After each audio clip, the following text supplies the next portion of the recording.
Kita ini orang-orang yang betul-betul sangat beruntung dikasih iman. Ini betul-betul orang yang sangat beruntung ditolong oleh Allah untuk amal. Ini senantiasa kita bicarakan,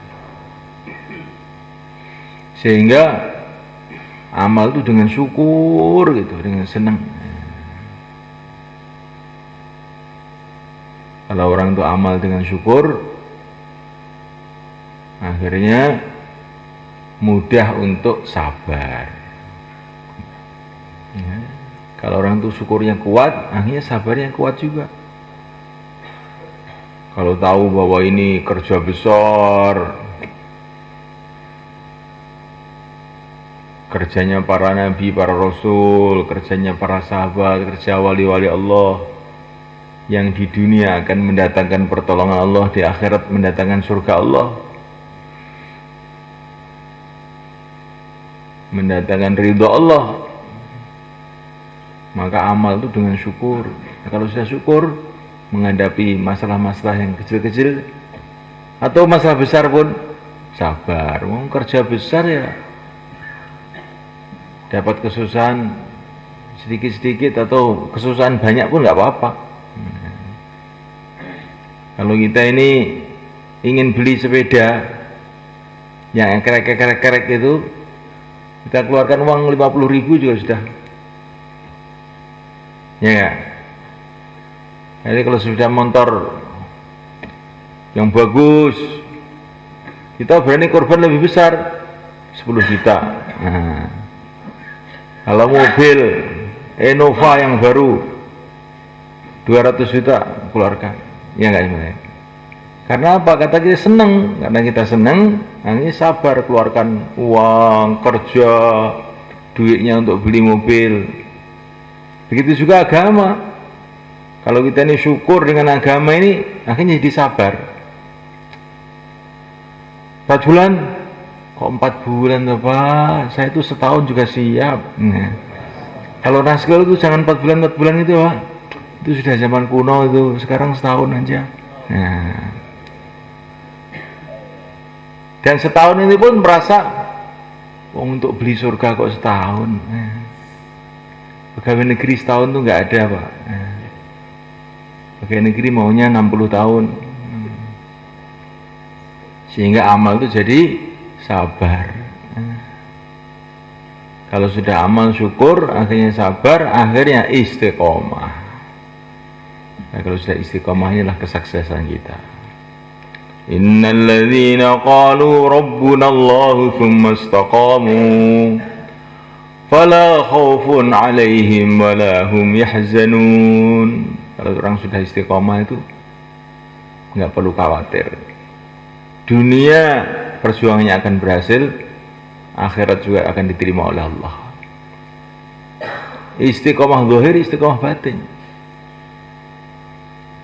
Istiqomah zahir itu ya amalan-amalan zahir itu, keluarnya istiqomah, amal masjid istiqomah, di antaranya begitu. Salatnya istiqomah, zikirnya istiqomah, tahajudnya istiqomah. Istiqomah batin senantiasa tawajuh pada Allah, senantiasa bergantung pada Allah, senantiasa rindu kepada Rasulullah, senantiasa nunggu kapan saya ke akhirat. Nah, ini istiqomah batin. Senantiasa sayang pada umat, walaupun umat itu bikin marah kita. Nah, kalau umat menyenangkan kita, terus kita senang, itu namanya balas budi. Ya, kalau umat itu membuat jengkel kita, kok kita ini terus menyayangi mereka, mencintai mereka, inilah akhlak Nabi namanya. Kalau kamu baik, saya baik. Oh, biasa Pak itu. Ya. Orang kafir pun begitu. Nah, kecuali kalau yang betul-betul perweman itu orang baik dipukuli. Kalau umumnya manusia ya, kamu baik, saya juga baik. Nah, tapi kalau Nabi tidak, kamu buruk sama saya. Wala nasbiranna ala ma adaitumuna. Ini para nabi. Kamu menyakiti saya akan sabar. Nah, Insyaallah kan? Ini istiqomah batin, istiqomah ta'alluq pada Allah, istiqomah rindu pada akhirat, istiqomah rindu pada Rasulullah. Para sahabat tuh mau mati itu ya Rasulullah, sangat rindunya pada Rasulullah. Istiqomah sayang pada umat walaupun umat membuat jengkel kita. Ini yang paling berat ini. Dielai kok ngene ngapii jan loro tenan iki. Tapi kalau orang itu sudah dibuka hatinya oleh Allah enggak apa-apa. Kayak dokter di rumah sakit jiwa itu. Di Solo ada rumah sakit jiwa. Rumah sakit orang gila itu, Pak. Dokternya dicuaci maki, dia tiap hari datang aja suntik, bless. Nah kita ngurus umat tuh kayak begitu. Walaupun umat ini menjengkelkan kita, membuat marah kita sabar. Bagaimana kok bisa sabar? Nah kamu dapat pahala terus nggak sabar, kenapa? Jadi dokter itu, walaupun pasiennya itu caci maki, tak suntik saya dapat gaji saya. Yang penting saya dapat gaji. Begitu juga kalau orang itu mikir akhirat. Yang penting saya dapat pahala, yang penting saya dapat ridho Allah. Maka umat ini menjengkelkan, tetap sayang saja. Ada orang marah, wah pahala saya tambah banyak, ini orang-orang pada marah ini. Asalkan kamu jangan yang bikin marah. Kalau kita akhlaknya buruk, orang marah, nah itu memang itu dosa kita namanya. Kalau kita ini berbuat baik, orang marah, nah kita ini istiqomah akhlak Nabi. Insya Allah mulai kan? Ini ada seorang ulama mulai kan? Ada seorang ulama itu senantiasa berbuat baik pada seorang Habib. Habib itu orang keturunan Rasulullah, keturunan Hasan atau Husain. Dia bantu, apa-apa keperluannya dibantu terus. Satu saat diketahui bahwa Habib itu pokoknya akhlaknya nggak baik kan. Akhirnya ulama tadi marah, dibantu sudah setengah mati malah ternyata akhlak kamu nggak baik. Sudah, saya nggak mau bantu lagi. Kurang ajar. Akhirnya malam itu dia mimpi jumpa Rasulullah. Maka Rasulullah itu bilang sama ulama tadi, kamu itu bantu dia itu karena saya apa karena dia? Bingung ulama tadi. Kamu bantu dia karena saya Rasulullah atau karena dia? Ya karena engkau ya Rasulullah. Nah kalau saya karena saya, walaupun dia buruk bantu terus. Kalau karena saya lah, karena dia ya terserah kamu. Maka bangun tidur terus lu langsung bantu lagi dia. Saya karena Rasulullah, apanya Rasulullah senang ya saya bantu saja. Walaupun dia ini buruk. Begitu juga kita ngurus umat ini, umatnya Rasulullah. Kalau kita ngurus umat, Rasulullah senang sama kita. Walaupun umat itu jengkelkan kita, ya itu terus saja. Pokoknya Rasulullah senang ya sudah. Insyaallah kan? Nah.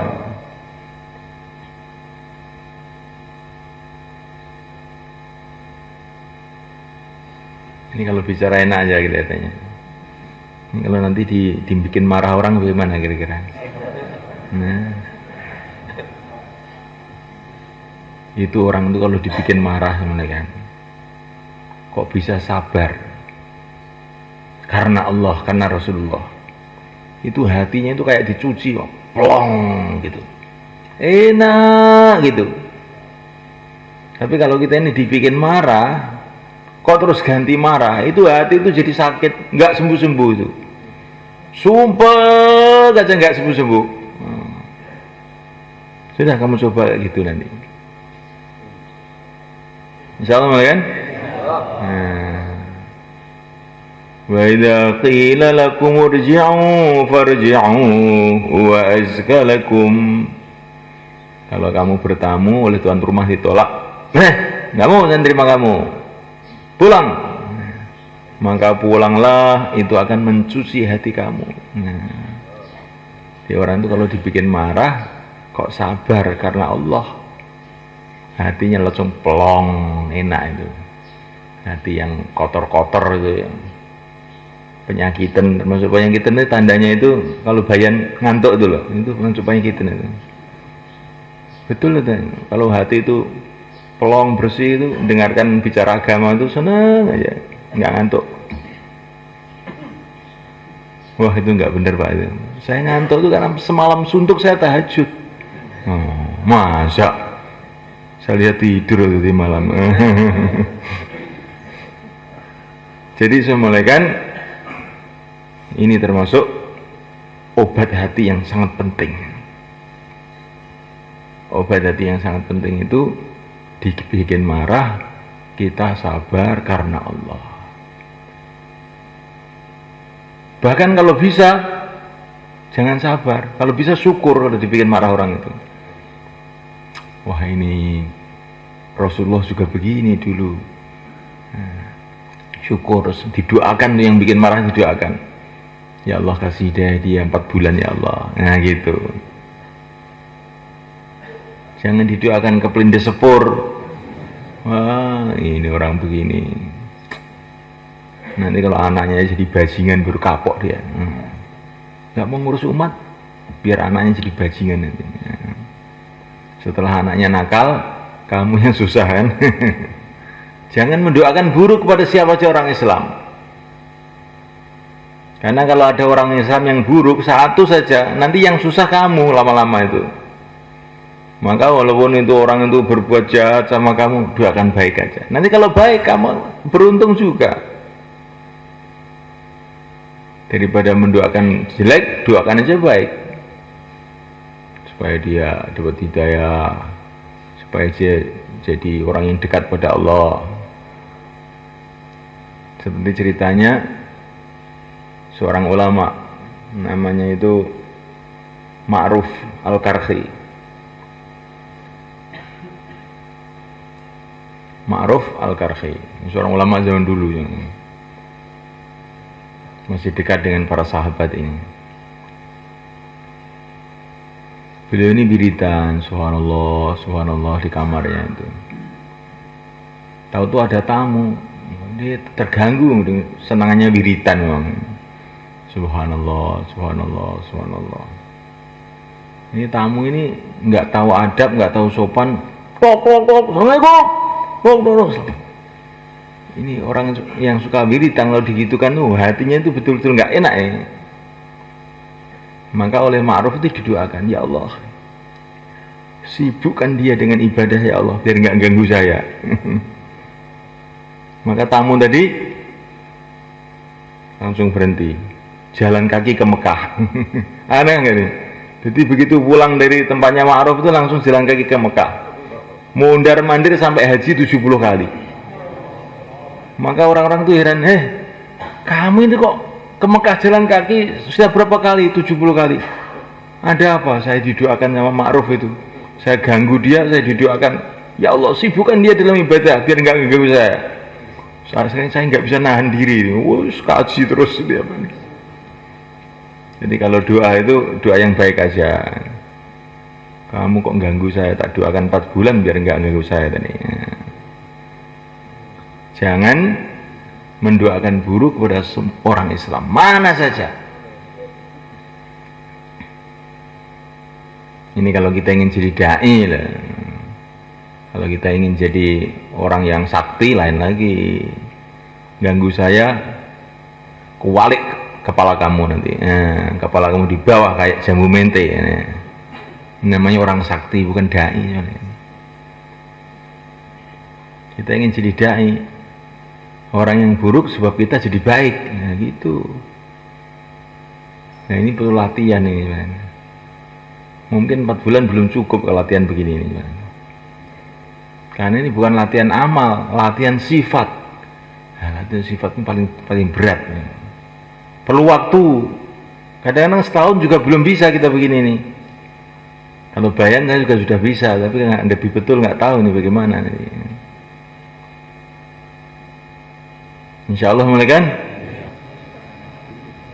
Barang siapa yang setiap pagi, setiap sore mengatakan raditu billahi robba bil islami dina wa bi muhammadin nabiyya haqqun 'ala Allah ayyurdiyahu. Barang siapa yang pagi-pagi, sore-sore mengucapkan raditu billahi robba bil islami dina wa muhammadin nabiyya, nanti di akhirat pasti aku akan bikin dia puas, ridho. Kita ini pagi-pagi ini kita ucapkan aku ridho Allah sebagai Tuhanku. Ridho itu marem, puas, seneng. Wes, bagaimana tidak ridho? Tuhan kita itu yang maha sempurna, yang maha kaya, yang maha tahu, yang maha besar, yang maha rahman, yang maha rahim, yang maha segalanya, yang maha pengampun, yang maha penyayang. Maka kita ini jadi hambanya Allah itu senang gitu sudah.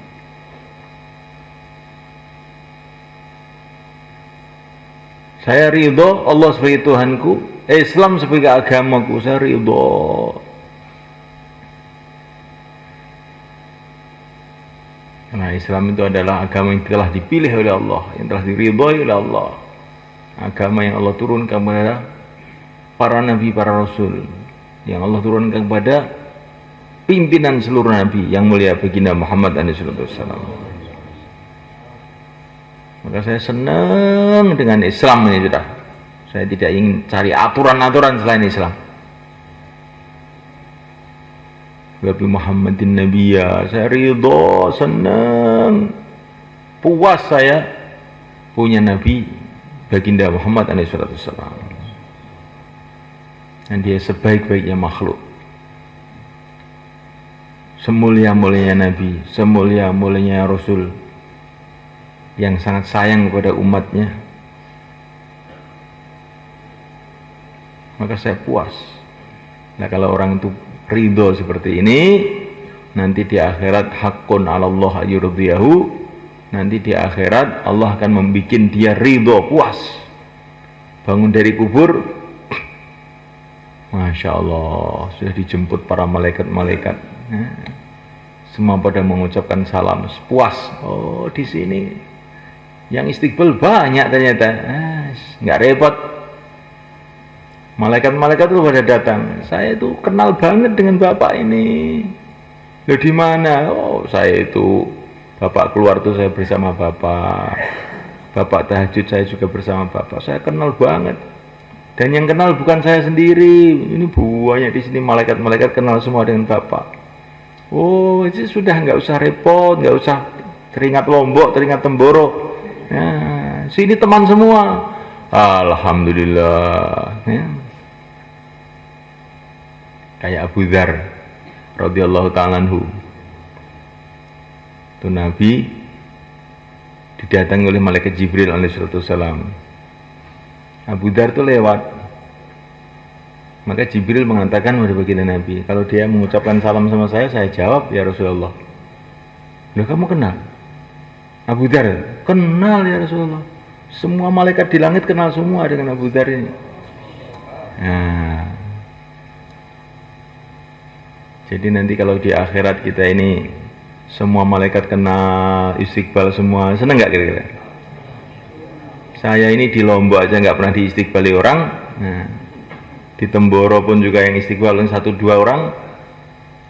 Nah, kok di sini juta-juta malaikat pada istiqbal semua. Di belakangnya itu bidadari istiqbal juga. Masya Allah. Puas sudah. Nah, pokoknya puas semua, servis puas. Di padang mahsyar puas. Sampai di mizan, sudah nggak usah ditimbang-timbang kamu orang baik langsung aja. Nah, puas lagi, sampai di surga puas lagi, akhirnya berjumpa dengan Allah lebih puas lagi, sudah nggak ada taranya. Syaratnya apa? Di dunia dia harus raditu billahi robba wa bil islami dina wa muhammadin nabiyya. Amal agama itu sing ridho, puas, seneng. Ridho itu dengan syukur itu lain. Kalau syukur itu kalau melihat nikmat itu seneng gitu tuh namanya syukur. Kalau ridho itu lain. Ridho itu sudah di atasnya. Ridho itu dorbul habib akluz zabib katanya. Dipukul oleh sang kekasih sama saja dengan dikasih anggur, itu namanya ridho. Ridho itu karena saya cinta kepada Allah, cinta kepada Rasul, sehingga apapun yang dihadapi demi cintanya kepada Allah dan Rasul itu senang saja. Kehujanan senang, kepanasan senang, mati pun senang,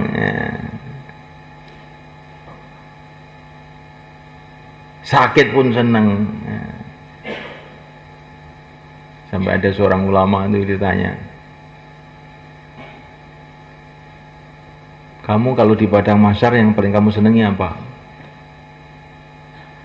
Kalau nanti kamu di padang mahsyar dihisab bagaimana kamu, amalan kamu? Maka ulama tadi ditanya sama gurunya, Syekh, yang menghisab di padang mahsyar itu siapa? Allah, katanya. Kalau yang menghisab Allah, saya senang, saya ingin dihisab, saya biar berjumpa dengan Allah, katanya. Saking senangnya itu.